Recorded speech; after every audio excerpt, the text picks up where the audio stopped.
함께 읽겠습니다. 다윗이 사울에게 말하되 그로 말미암아 납당하지 말 것이라.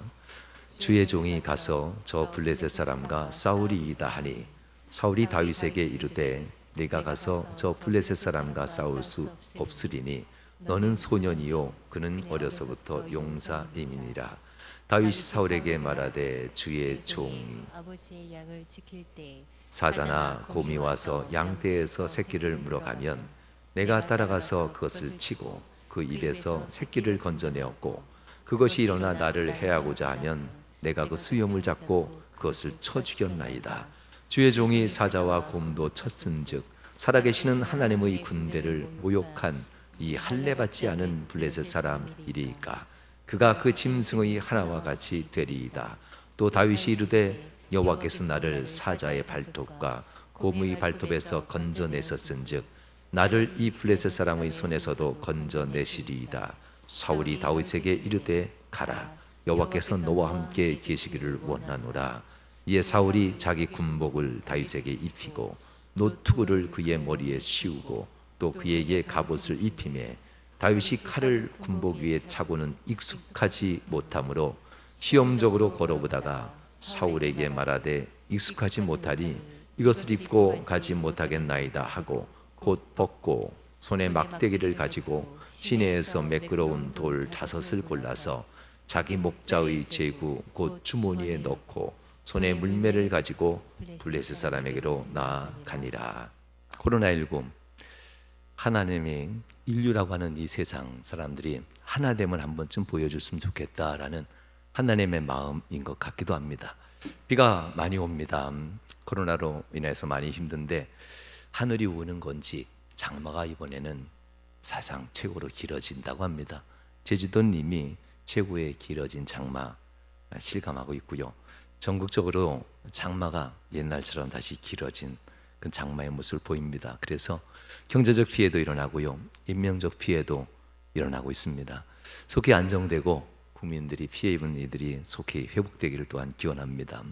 그러면서도 여전히 이 주간의 휴가는 떠나셔야만 합니다. 그래야 이 휴가 한 주간을 통해서 장사하고 또 준비했던 분들, 서민들이 또 먹고 살 수 있으니까요. 가셔서 서민들 장사 꼭 시켜주시기 바랍니다. 대기업들 장사는 이미 잘하고 있으니까요. 가셔서 서민들 것들 많이 팔아주고 그렇게 오시기 바랍니다. 지친 일상을 잠시 쉬면서 충전하는 시간, 휴가입니다. 그렇게 되길 또한 주의 이름으로 축원합니다. 휴가 떠난 우리 교우들 또한 안전하게 복귀할 때까지 하나님의 은혜가 함께하기를 기원합니다. 오늘 여러분에게 다윗 이야기 하나를 해드리려고 합니다. 지지난 시간에 다윗 이 부분을 잠깐 얘기했는데요, 언젠가 이 부분도 설교하리라 하면서 했던 부분이기도 합니다. 다윗의 이 이야기. 다윗 시대 사람들은 과연 얼만큼 크면 용사라 그랬을까 궁금하더라고요. 조선시대, 우리 조선시대 500년이라고 하잖아요. 이 조선시대 사람의 남자 평균 키는 160, 그러니 장군이면 한 170만 돼도 다른 사람보다는 이렇게 180만 돼도 머리 하나가 더 있는 거니까요. 장군 용사로선 충분할 것 같습니다. 그러면 그보다 더 3000년 전 이 다윗 시대의 사람들이 키는 얼마큼 됐을까? 고고학에서는 다윗 시대 그 3000년 전 시대 사람들은 남자 평균 키를 150 정도로 봅니다. 되게 작았죠. 의외로. 그 150 정도 되는 남자 평균 키에서 사울 왕이 어깨 하나는 더 있었다, 어깨 위가 하나 더 있었다 그래요. 그래서 사울 왕의 키를 대략 한 2m쯤 봅니다. 그러니 150 간 넘고 160, 용사들이 하면 160, 179 어간이겠죠. 근데 그들보다도 어깨 하나 더 큰 2m쯤 되는 사울 왕이면 준수한 사람, 최고로 준수한 사람입니다. 그래서 이스라엘이라는 국가를 세우기에 충분한 사람이 초대왕 사울 왕이었습니다. 그런데 2m가 되는 이 사울 왕 용사조차도 두려워서 맞서지 못하는 또 다른 용사가 있었습니다. 그 용사는 바로 2m 90을 넘어가는 골리앗이라고 하는 이 용사입니다. 보통 사람의 키가 2배잖아요. 그 정도 되면 거인이다 그러죠. 3m 가까이 2m 90쯤 되면 보기만 해도 저보다도 이렇게 쳐다봐야 될 것 같은 사람이잖아요. 거인. 사우랑도 두려워서 맞서기 어려운 거인. 2m가 되는 이 용사, 최고의 이스라엘의 용사도 맞서기를 두려워했던 거인 골리앗입니다. 이 블레셋 사람.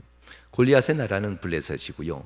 블레셋은 도시 연합 국가입니다. 그래서 이스라엘 민족이 12개 족속이 연합돼서 한민족 연합체 국가가 된 것처럼 이 골리앗 블레셋도 5개 도시가 뭉쳐져서 연합된 국가입니다.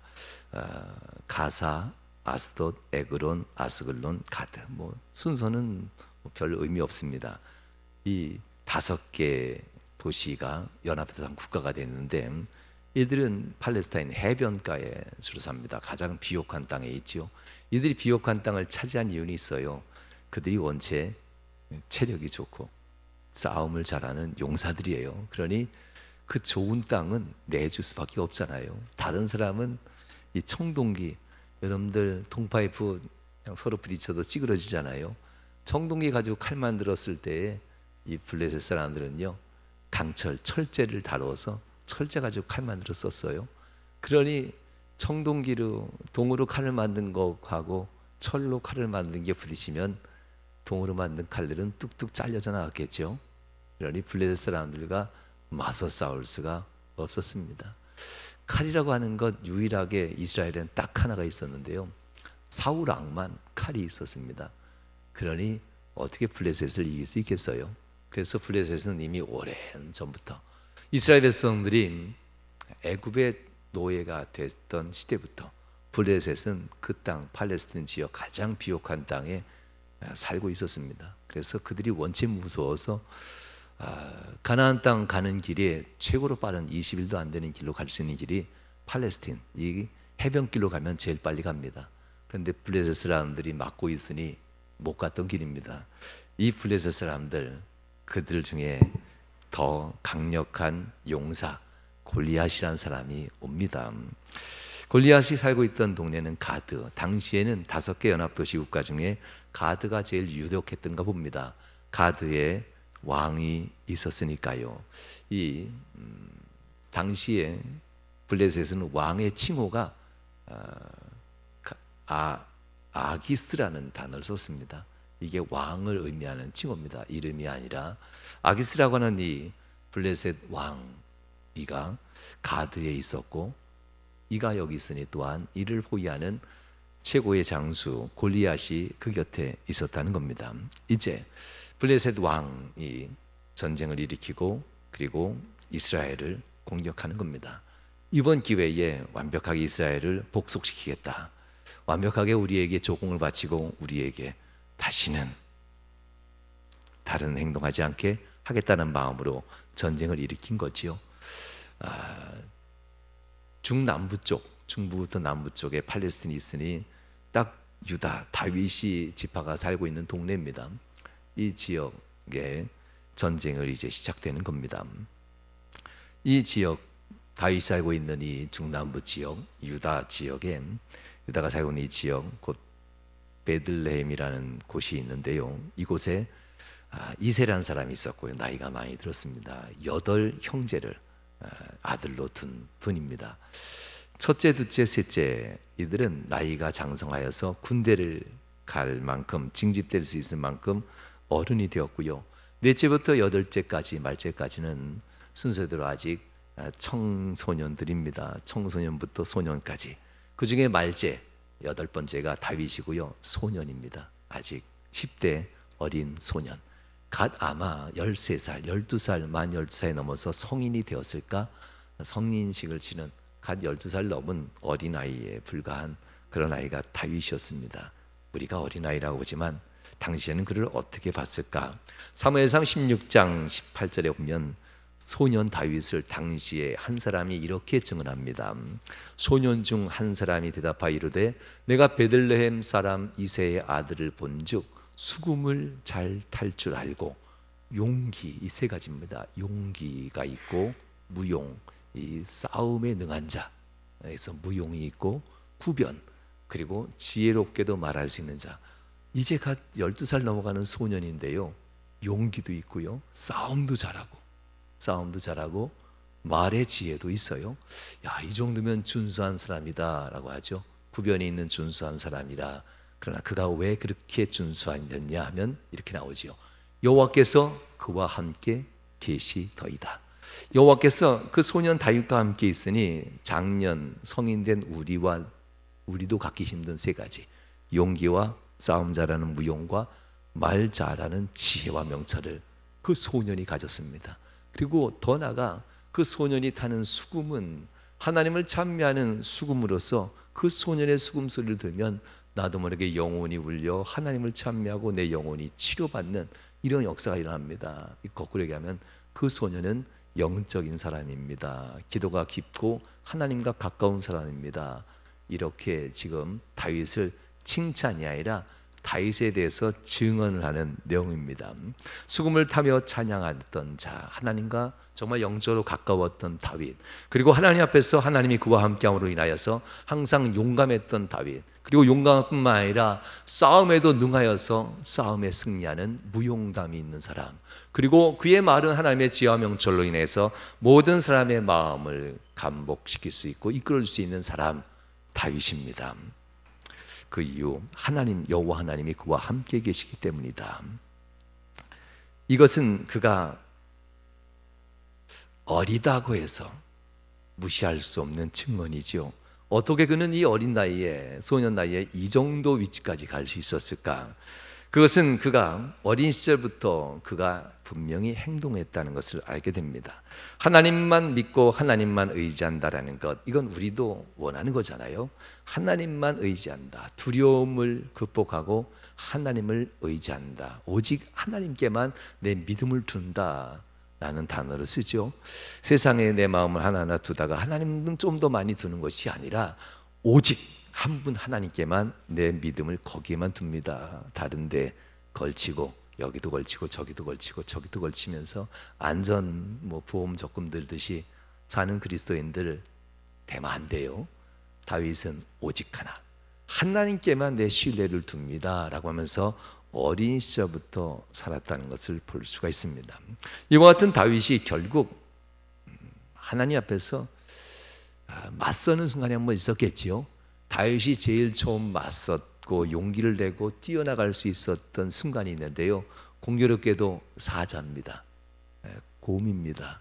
사자와 곰 앞에 평균 키 150cm, 소년이었으니까 한 130, 140 됐을까요? 할렐루야. 지금 우리 그저 보람이도 140은 넘을 거예요. 150도 넘고, 다윗보다 훨씬 큰 아이예요. 그런 작은 아이 다윗이 첫 번째는 넘겼을 겁니다. 사자가 나타났을 때, 곰이 나타났을 때, 내가 기도하던 하나님이 과연 나를 도와주실까? 이 들에서 양을 칠 때 내가 기도하고 내가 믿고 의지했던 이 하나님이 과연 저 사자 앞에서, 맹수잖아요. 사자의 발톱과 이빨 얼마나 무섭습니까? 곰의 그 무서운 발톱과 이빨 얼마나 무섭습니까? 맹수지 않습니까?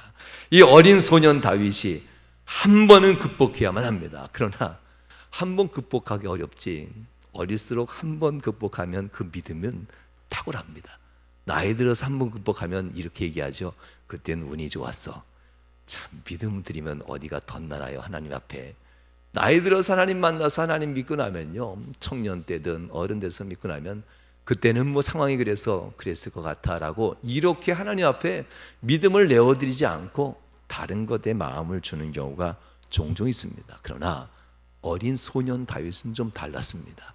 어린 시절일수록 믿음은 더 깊게 들어갑니다. 하나님 앞에 그 어린 소년 다윗이 첫 번째 만났던 사자와 곰 앞에서 두렵고 떨리고 무섭고 죽을 것 같아서 얼마나 가슴이 터질 것 같았겠습니까? 그러나 용기를 내고 내가 믿고 내가 의지하는 그 하나님이 내게 힘과 능력 주셨고, 지금까지 내가 연습하면서 돌렸던 돌팔매로 저 사자와 곰을 죽이리라, 제압하는 실력을 갖추게 되기 위해서 얼마나 노력했을까요? 그리고 마침내 사자와 곰의 이 맹수를 제압하게 됩니다. 죽일 수 있는 소년이 됩니다. 한 번이 어렵지 두 번, 세 번 실력을 인정받고 하나님께 대한 믿음의 경곽에 선 다윗은 이제 두렵지 않은 용감한 소년으로 성장했다는 겁니다. 사랑하는 여러분, 그런 그의 눈에 민족의 용사인 사울왕, 다윗왕보다도 한참 높은 2m 되는 사울왕입니다. 민족의 용사인 사울왕조차도 두려워하고 근심하는 블레셋의 그 사람이 궁금해집니다. 맹수 중에 하나와 같이 내가 할 수 있을 텐데, 그 사람의 모습이 궁금합니다. 이미 그는 어린 나이이지만 하나님과 함께 살아온 믿음의 삶에서 두려워하지 않고 하나님만 믿고 하나님만 의지하는 신앙의 사람이 완벽하게 되어 있었다는 것을 볼 수가 있습니다. 소년 다윗이 사무엘상 17장 34절과 36절에서 이 골리앗 블레셋 사람 앞에서 하는 말이 있습니다. 그 때에 대한 두려움을 가지고 있는 백성들을 위해서 하는 말인데 고백하지요. 34절로 36절. 다윗이 사울에게 말하되 주의 종이 아버지의 양을 지킬 때에 사자나 곰이 와서 양떼에서 새끼를 물어가면 내가 따라가서, 물어가면은 나머지 것들 남았으니까 감사한 마음으로 얼른 딴 데로 가야죠. 물어갔는데 내가 따라간다고 해요. 내가 따라가서 그것을 치고 막대기로 친다는 겁니다. 그리고 그 입에서 새끼를 건져내었고, 그것이 일어나 나를 해하고자 하면 내가 그 수염을 잡고 그것을 쳐 죽였나이다. 무용담이 좀 지나치다라고 하겠지만 지나친 것만은 아닙니다. 다윗은 이미 그만한 실력을 갖추고 있었다는 겁니다. 일단은 돌팔매로 기절시키던, 힘을 빼앗놓던, 그리고 나서 목대기로 때리던 죽이던, 그리고 나서 수염을 잡던, 입에서 짐승을 뺏어오던 다윗은 이미 할 수 있는 사람이었습니다. 36절. 주의 종이 사자와 곰도 쳤은즉 살아계시는 하나님의 군대를 모욕한 이 할례받지 않은 블레셋 사람 이리까 그가 그 짐승의 하나와 같이 되리이다. 다윗은 이미 실력이 출중했기도 합니다. 그렇지만 그는 하나님이 나와 함께 하셨기에 항상 됩니다라는 마음을 가지고 있었습니다. 용감할 뿐만 아니라 그는 이미 어린 시절부터 이기기 위한 실력의 출중함을 갖추기 위해서 항상 최선을 다했고 항상 하나님 앞에 엎드렸다는 것을 볼 수가 있습니다. 용감할 뿐만 아니라 실력을 갖췄다는 것, 용감할 뿐만 아니라 영적인 실력 또한 삶의 실력을 그는 갖추기 위해서 힘쓰고 애쓰고 노력했다는 겁니다. 노력하지도 않고 용감한 믿음만 가지고 기도하면 응답받을 것 같지만 많은 성도들은 응답받지 못합니다. 왜냐하면 하나님이 주신 기회 가운데 실력을 내가 만들어내지 않았기 때문에. 사무엘상 17장 45절에서 그는 드디어 블레셋 사람 이 사람을 맞닥뜨리고 그에게 이렇게 외칩니다. 다윗이 블레셋 사람에게 이르되 너는 칼과 창과 단창으로 내게 나오거니와 나는 만군의 여호와의 이름 곧 내가 모욕하는 이스라엘의 군대의 하나님의 이름으로 내게 나아가노라. 할렐루야, 할렐루야. 아멘 하면 은혜가 좀 더 머물게 됩니다. 할렐루야. 다윗은 마침내 이렇게 된 사람으로 등장한다는 겁니다. 그러나 이 마음은 이미 오래전부터 있었습니다. 오래전부터 사자를 만날 때, 곰을 만날 때, 사자의 이빨과 곰의 날카로운 발톱 앞에서도 그는 하나님 앞에 부르짖었던 기도를 단지 했은 것뿐입니다. 그때도 하나님이 날 건져주셨던 것처럼 저희도 역시 저희 앞에서도 내게 힘주시고 하나님은 똑같이 하실 것입니다. 골리앗 앞에서는 더 큰 믿음이 필요하고 사자 앞에서는 뭐 이 정도 믿으면 되고 이런 게 아닙니다. 어떠한 순간이든지 작든 크든 큰 문제든 작은 문제든 다윗은 항상 똑같이 하나님 앞에 절실한 마음으로 기도하고 내 실력이 단 한 순간이라도 실수하지 않으려고 다윗은 노력한다는 뜻입니다. 그는 늘 하나님 앞에 설 때마다 심사숙고합니다. 그가 이길 수 있건 없건 그는 한 가지 분명한 것이 있죠. 내가 하나님의 이름으로 나아가고 있다는 것, 내가 하나님의 이름으로 나아가는 삶이라는 것. 내가 그러므로 하나님의 나의 이름으로 나가는 모든 곳, 내가 예수 믿는 사람입니다. 내가 교회 다니는 사람입니다. 내가 아멘하는 사람, 하나님을 믿는 사람입니다. 내가 천국 가기를 원하는 사람입니다. 이것 자체가 하나님의 이름으로 나가는 겁니다. 그러니 여러분들 가난하게 살 수 있지만 부끄럽게 살지 마십시오. 없이 살 수 있고 병들게 살 수 있겠지만 수치스럽게 살면 안 됩니다. 그리스도인으로서 그렇게 심사숙고하게 움직입니다. 그리고 다윗은 늘 양들을 이끌고 초지로 나갈 때, 그리고 초지에서 머물 때, 이끌고 나갈 때, 초지에서 머물 때 다윗은 했던 습관이 있습니다. 어김없이 조용한 곳으로 나갑니다. 시냇가로 주로 나갔을 겁니다. 어김없이 조용한 곳 시냇가로 나가서 매끄러운 돌을 줍습니다. 이동하는 중에 사자가 나타나면 돌팔매로 죽여야 되니까 매끄러운 돌을 챙깁니다. 그리고 정착해서 머물러서 초지에 있을 때 이곳에서 사자와 곰이 나타나면 안 되니까 다시 시냇가로 나서 매끄러운 돌을 또 제구에 담겨서 또 시냇가로 갑니다. 매끄러운 돌을 죽기 위해서 가는 것이 아니라 하나님, 이 돌 위에 하나님이 함께 하셔야 내가 이동하는 중에 사자와 곰을 제압할 수 있지 않겠습니까? 나를 도와주소서. 하나님, 이 매끄러운 돌 하나하나 고를 때 내 신간 능력이 아니라 내 재주와 내 능력 때문이 아니라 하나님이 이거와 함께 하셔야 정착하에 있는 이 양들을 공격하는 사자와 곰들을 내가 제압할 수 있습니다. 다윗은 항상 그렇게 이동하기 전에, 이동할 때, 정착할 때 항상 시냇가로 나가서 매끄러운 돌 자갈 몇 개를 손에 쥐고 제구에 담으며 늘 그렇게 기도했습니다. 이곳에서 하나님의 인도하심을 입기를 소원하면서 늘 그렇게 기도했습니다.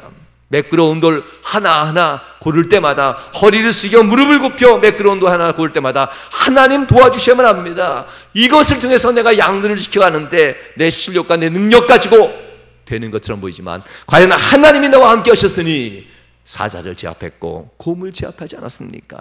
그러니 하나님, 재주는 제게 있지만 이것을 이루게 하시는 분은 오직 하나님이십니다 하며 하나님 앞에 어린 시절부터 다윗은 하나님 앞에 허리를 숙여 기도합니다. 응답받을 때까지. 그래야 이동하지요. 그래야 이곳이 안전하지요. 응답받을 때까지 하나님 앞에 허리를 숙여 돌을 주셔서 누울 때마다 하나하나 응답받을 때까지 그는 그렇게 기도합니다. 늘 새로운 초지를 향해 떠날 때이든 새로운 초지의 양들이 우리를 만들고 천막을 치고 머물 때이든 그는 늘 그렇게 매끄러운 돌을 손에 쥐고 허리를 굽혀 하나님 앞에 기도하는 다윗의 모습은 일상이었고 삶이었습니다. 다윗은 고개를 들어 세상을 직시하기 전 항상 허리를 숙여 무릎을 굽혔다는 사실을 기억하십시오. 조금 잘 됐다고 해서 허리를 굽히는 일을 기울이하면 안 됩니다. 언제 어느 때든 양이 움직일 때마다, 언제 어느 때든 양이 멈출 때마다, 언제 어느 때든 다윗은 항상 먼저 하나님 앞에 무릎 꿇어 기도하고 허리를 숙였다는 사실입니다. 성도 여러분, 기도는 작정 기도해야 열심히 하는 것이 아닙니다. 기도는 호흡입니다. 기도는 시간을 정해놔야 열심히 되는 것이 아닙니다. 하나님은 그때만 짠하고 나타나는 분이면 우리가 얼마나 불쌍합니까? 항상 우리를 지키는 분인데요. 그러니 기도가 여러분 호흡이 될 수 있도록 항상 허리를 숙여 하나님 앞에 여러분 일생을 내어놓고 하나님 도와주세요. 항상 기도할 수 있는 믿음의 사람이 될 수 있길 점으로 축원합니다. 오늘도 하나님 앞에 자신을 내려놓고 다윗은 기도합니다. 상황은 다르잖아요. 골리앗이라고 더 무섭고 사자라고 덜 무섭지 않아요. 왜냐하면 하나님의 전능하심은 너무나도 위대하니까. 하나님의 전능하심 앞에 골리앗이라 할지라도 그 어떤 군사라 할지라도 수만 명, 13명이나 된 위대한 군사라 할지라도 아람의 군대라 할지라도 수십만 명이라 할지라도 두려워하지 않아요. 하나님의 전능하심은 이 모든 사람은 새벽 1시간에 다 죽일 수 있는 분이니까요. 하나님 앞에 다윗은 그것을 알았기에 사자든 곰이든 골리앗이든 다 똑같이 두려워하지 않고 생각할 수가 있었다는 사실입니다. 성도 여러분, 우리가 세상에 대해서 무서워하면 기도가 약해집니다. 세상에 대해서 무서워하면 이번 건은 어려워, 이번 건은 좀 괜찮아, 이번 건은 괜찮고 괜찮을 것 같다, 잘 될 것 같다, 다 교만입니다. 누가 어렵고 누가 쉽고 누가 잘 되고 누가 안 되는 것을 누가 정합니까? 우리가 정하면 안 되지 않습니까? 우리가 보기에도 그렇다는 말 자체가 얼마나 교만한 모습입니까?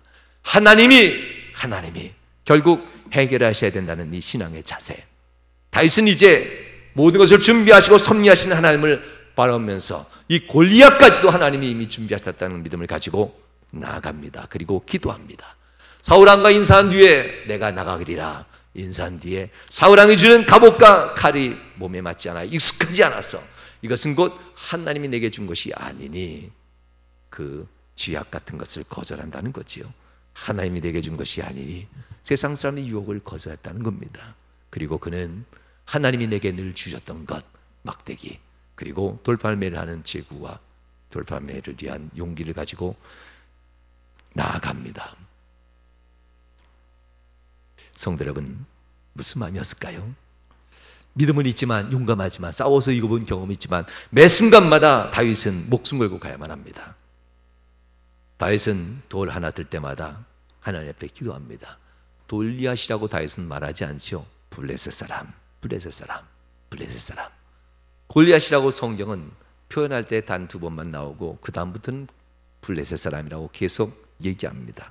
골리앗의 진짜 모습은 블레셋입니다. 골리앗을 만들어낸 그 원흉은 5 도시국가의 연합체인 블레셋입니다. 이 5 도시국가의 연합체인 블레셋이 하나님 앞에서 무너지지 아니하면 또 다른 골리앗이 또다시 나타날 것이고 또 다른 골리앗이 또다시 나타나서 또다시 우리를 힘들게 할 것이라는 것을 알아야만 합니다. 그래서 다윗과 진행되는 이 말씀에 골리앗이라는 단어를 쓰지 않습니다. 싸울 때 표현하는 것은 블레셋 사람 표현됩니다. 다윗이 공교롭게도 돌을 몇 개를 주었을까요? 5개였습니다. 어떻게 해석할까요? 5개니까 골리앗 5 도시국가를 한번 생각하면 될까? 기도도 많이 하면서 말씀을 묵상해 봤습니다. 그건 잘 모르겠고요. 5이 골리앗 5 블레셋 국가라고 얘기하지 않았으니까요. 분명한 것은 돌 하나 지을 때마다 기도를 꽤나 했을 것 같습니다. 돌 하나 지을 때마다 허리를 숙여 첫 번째 돌을 집을 때 하나님 골리앗, 저 블레셋 사람, 첫 번째 돌을 집을 때 하나님 저 블레셋 사람, 또 다른 2번째 돌을 집을 때 하나님 저 블레셋 사람들, 5개의 도시국가들, 또 다른 3번째 돌을 집을고 이 돌입니까? 하나님께 물을 때 이 돌이면 되겠습니까? 이 돌이면 저들을 제압하고 죽일 수 있겠습니까? 얼마나 기도했을까? 4번째 돌을 들을 때 또 기도합니다. 하나님 저 5 도시 연합국가가 가드, 가사, 아스돗, 아그론, 아스글론 이 5가지의 연합국가 도시국가가 블레셋이 제압될 수 있게 해달라고 얼마나 기도했을까? 5번째 돌을 들었을 때도 여전히 이 돌이면 되겠습니까? 간절히 기도합니다. 블레셋 사람을 향해서 결전을 위해 나아가는 다윗은 목숨을 거는 모습이었습니다. 믿음의 사람, 블레셋 사람 앞에서, 골리앗 앞에서 다윗의 이 정도 결정이면요, 하나님이 다르게 해도 해결해 주지 않을까요?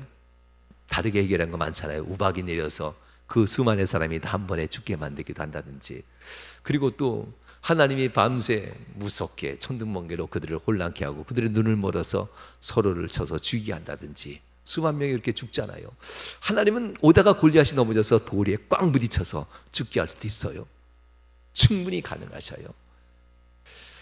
이 정도 믿음의 사람이면 목숨 걸고 하지 않아도, 목숨 걸려고 했어도 현장까지는 가지 않게 해줄 수 있지 않을까요? 목숨 걸 수 있는 현장까지 나가게 하는 하나님, 참 너무하셨다라고 합니다. 갑자기 골리앗이 병들어서 하면서 머리 하면서 쓰러질 수도 있지 않겠습니까? 하나님이 그렇게 하지 않으셔요? 이유는 있습니다. 나의 백성이 나의 전능하심을 세계 만방에 보이기를 원한다는 겁니다. 왜 보여야 했냐면요, 세상의 신들은 거짓이라는 것이 증명되기 때문에 나의 백성이 적은 능력을 가지고도 하나님을 믿는 믿음으로 이 많은 사람들 마음을 움직일 수 있는 그러한 믿음의 역사를 보여주길 원하는 하나님의 마음입니다. 불리하고 불리해 보여도 전능하신 하나님을 믿고 나아가는 그들이 나의 백성이야. 내가 분명 도와줄 건데, 불리하고 불리해 보여도 목숨 걸고 현장까지 나가는 그가 내 사람이라도 너도 나를 믿으면 그렇게 내가 너를 만들어줄게. 하나님이 이것을 세상에 보여주기 원했고, 세상 사람들이 바로 이런 신앙인을 보고 인정해 주기를 하나님은 원했고, 이런 모습을 통해서 세상에 빛이 되어주길 원했다는 겁니다. 왜냐하면 다윗만 구원하실 뿐이 아니라 온 세상 사람을 구원하시기 위한 하나님의 뜻이 있었기 때문에 그렇습니다. 다윗은 알고 있었습니다. 주님, 나를 통해서 영광 받으소서. 하나님이 영광의 하나님께 위해서 나간다고 하잖아요. 영광 받으신 하나님, 나를 통해서 세계 만방 사람들이 하나님만이 진정한 참신이라는 것, 나를 통해서 세상 모든 사람들이 하나님만이 주를 믿는 백성을 어떻게 지키는지 나를 통해서 증명하실 것을 나는 압니다. 그러니 내가 달려갑니다. 하나님이 얼마나 기쁘셨을까요? 다윗은 이미 하나님 앞에 어린 시절 선택받은 사람입니다. 사무엘상 16장 12절에서 다윗을 하나님이 이렇게 표현하는 말씀이 있습니다. 16장 12절, 이에 사람을 보내어 그를 데려오매 그의 빛이 붉고 눈이 빼어나고 얼굴이 아름답더라. 여호와께서 이르시되 이가 그다. 이 사람이 그다. 이걸 다른 번역에서는 내 마음에 합한 자니라, 내가 선택한 자니라 이렇게 번역했는데, 개정개혁판에서는 이가 그니라 라고 이렇게 표현합니다. 이가 그니 일어나 그 기름을 부으라. 사울 왕이 아닌 다윗을 나의 왕으로 삼겠다는 이야기입니다.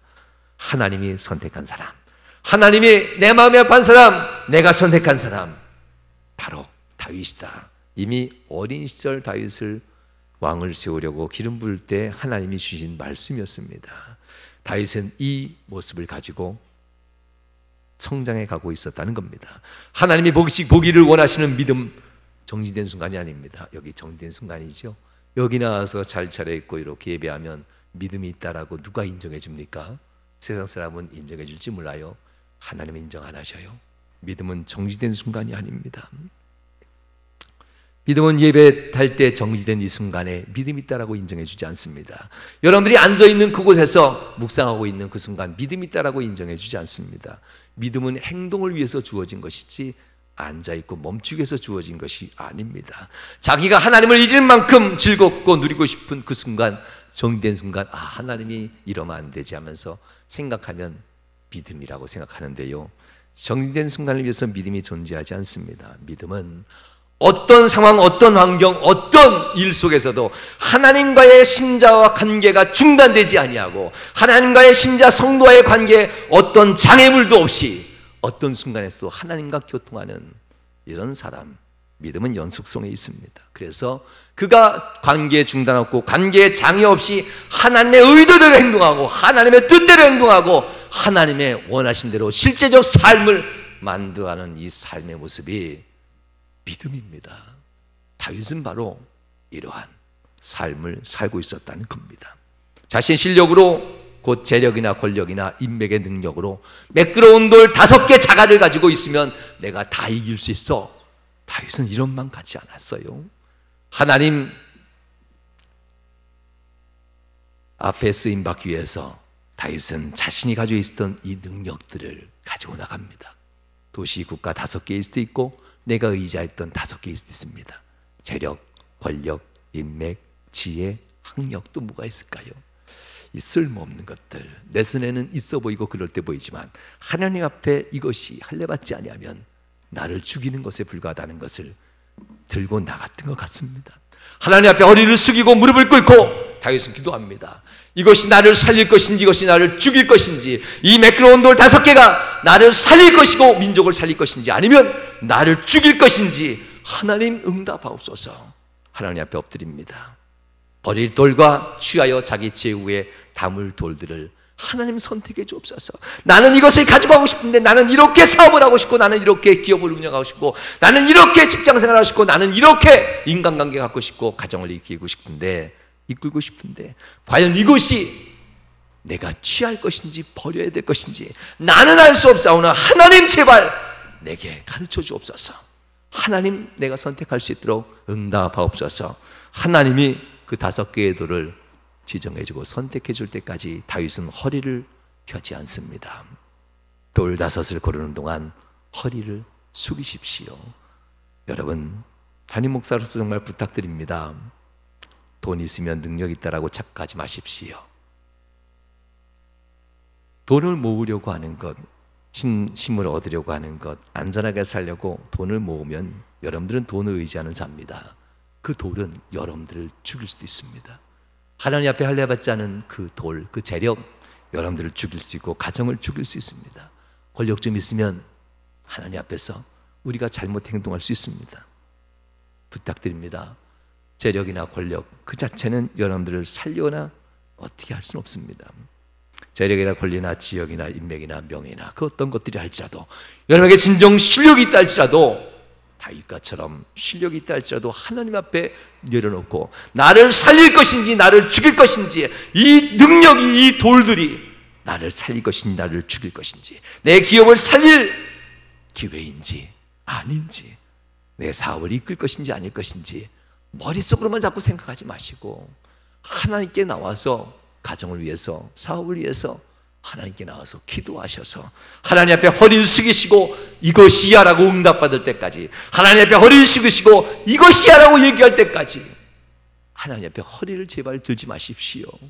보고만 하고 가지 마시고 응답받을 때까지 기도가 멈추지 마시고, 기도에 허리를 숙인 것을 펴지도 마시고, 하나님 앞에 마침 응답받아 다윗이 보지 않습니까? 허리를 숙여 세상을 직시할 때 그 골리앗이, 그 블레셋이 그의 눈에서 어떻게 쓰러지는지, 어떻게 그를 쓰리키시고 어떻게 그를 죽이시는지 다윗이 보지 않습니까? 얼마나 다윗이 마음에 감동했으면 골리앗의 머리를 잘라 가져왔고 골리앗의 갑옷을 자기가 가지고 하나님이 나와 함께 하셨다는 증거를 삼습니까? 여러분 삶 가운데 하나님의 이런 역사들이 일어날 수 있기를 주여으로 축원합니다. 기도하시겠습니다. 이 시간 1분간 기도할 때 하나님 앞에서 주어진 이 순간의 삶에 하나님, 내 심간 능력 의지하고 실력을 의지하는 자 되지 아니하며 그 실력조차도 하나님 앞에 내려놓고 집을까요? 버릴까요? 기도했던 다윗처럼 살게 해달라고. 그래서 주님 앞에 내가 인생 살아갈 때 적들을 만나고 견고한 성 앞에 섰을 때도 내가 주님을 신뢰하고 주님을 의지함으로 용기뿐만 아니라 능히 이겨갈 수 있는 믿음의 사람 되게 달라고 이 시간 주여 삼창하신 후에 합심하여 기도하겠습니다.